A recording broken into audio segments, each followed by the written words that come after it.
بسم اللہ الرحمن الرحیم۔ الصلاۃ والسلام علیک یا سیدی یا رسول اللہ، الصلاۃ والسلام علیک یا سیدی یا حبیب اللہ، لا تعداد درود و سلام ہمارے پیارے آقا حضرت محمد مصطفیٰ صلی اللہ علیہ وآلہ وسلم اور آپ کی آل پر۔ ویور میں مشتاق احمد، آپ دیکھ رہے ہیں یوٹیوب چینل۔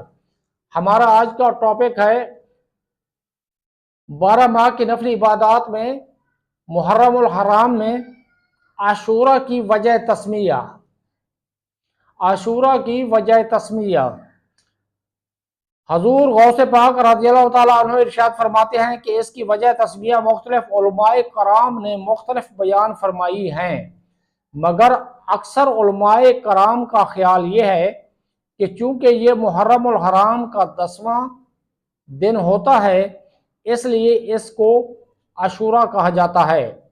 بعض علماء کا خیال یہ ہے کہ اللہ تبارک و تعالی نے جو بزرگیاں ایام کے لحاظ سے اس امت کو عطا فرمائی ہیں ان میں یہ 10ویں عزت کا دن ہے،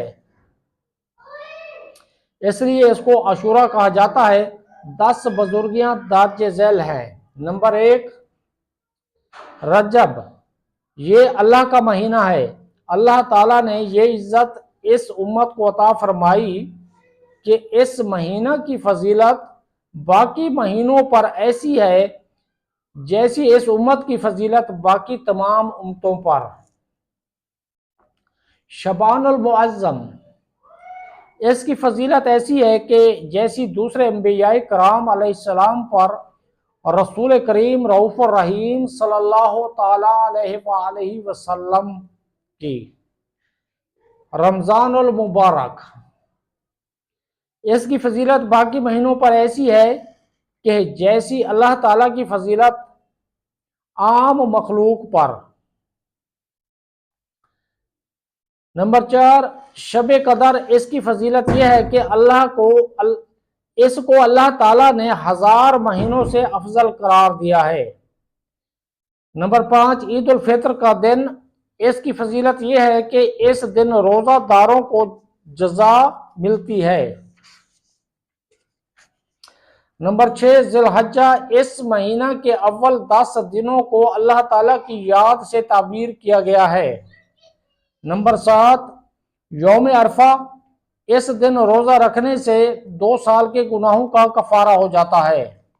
نمبر 8، یوم نحر یعنی قربانی کا دن، اس دن کی بڑی فضیلت بیان کی گئی ہے۔ نمبر 9، یوم الجمعہ، اس دن کو سید الایام کہا گیا ہے۔ نمبر 10، یوم عاشورہ، اس دن روزہ رکھنے سے 1 سال کے گناہوں کا کفارہ ہو جاتا ہے۔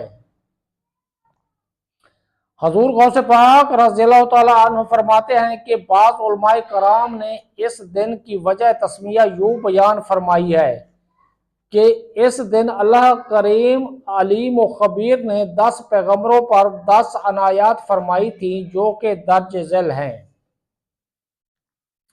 نمبر 1، حضرت آدم علیہ السلام کی توبہ قبول فرمائی۔ نمبر 2، حضرت ادریس علیہ السلام کو اونچے مرتبہ کے مقام پر اٹھا لیا۔ نمبر 3، حضرت نوح علیہ السلام کی کشتی کو وجودی پہاڑ پر ٹھہرایا۔ نمبر 4، حضرت داؤد علیہ السلام کی لغزش کو معاف فرمایا۔ نمبر 5، حضرت سلیمان علیہ السلام کو دوبارہ سلطنت عطا فرمائی۔ نمبر 6، حضرت ایوب علیہ السلام سے مصائب و آلام کو دور فرمایا۔ نمبر 7، حضرت موسیٰ علیہ السلام کو سمندر میں راستہ عطا فرمایا اور اہل فرعون کو غرق کر دیا۔ نمبر 8، حضرت یونس علیہ السلام کو مچھلی کے پیٹ سے رہائی عطا فرمائی۔ نمبر 9، حضرت عیسیٰ علیہ السلام کو آسمانوں پر اٹھا لیا۔ نمبر 10، حضرت محمد رسول اللہ صلی اللہ تعالیٰ علیہ وآلہ وسلم کے نور کی تخلیق فرمائی۔